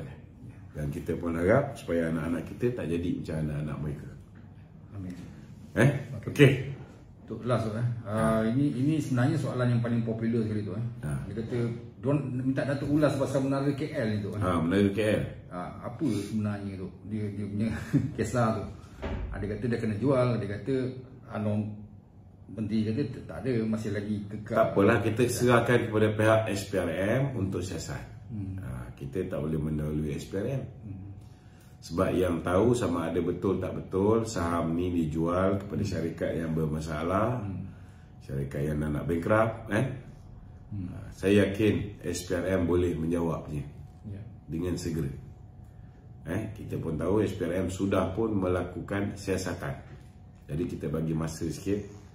Kita jangan buat andaian.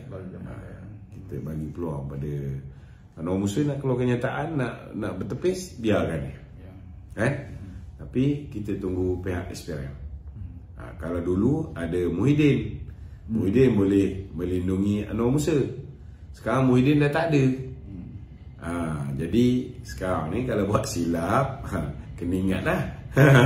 Itu je. Dulu puak-puak ni duk kata kluster mahkamah lah, itu lah ini. Kau dulu pun nak keluar negara tak boleh. Betul tak? Kau duk kata Datuk Zahid kluster mahkamah, kau duk kata Datuk Haji kluster mahkamah. Padahal kau pun dah tak boleh keluar negara masa tu. Tapi ada Mahathir menyelamatkan dia, ada Muhyiddin menyelamatkan dia, ada Mahathir menyelamatkan Azmin, ada Mahathir menyelamatkan orang-orang tertentu. Memanglah selamat, Tapi tak semestinya yang tak didakwa itu bersih. Kena ingat je. Sekarang dah tak ada orang nak melindungi. Orang yang melindungi itu pun sikit-sikit hari bulan akan turun naik mahkamah. Itu. Okey? Ada lagi? Alright. Kita minta sahabat-sahabat yang follow live kita pada malam ni, bolehlah tolong share supaya kita dapat memberikan kefahaman yang sehabis baik pada kawan-kawan yang tak sempat mendengar. Okey.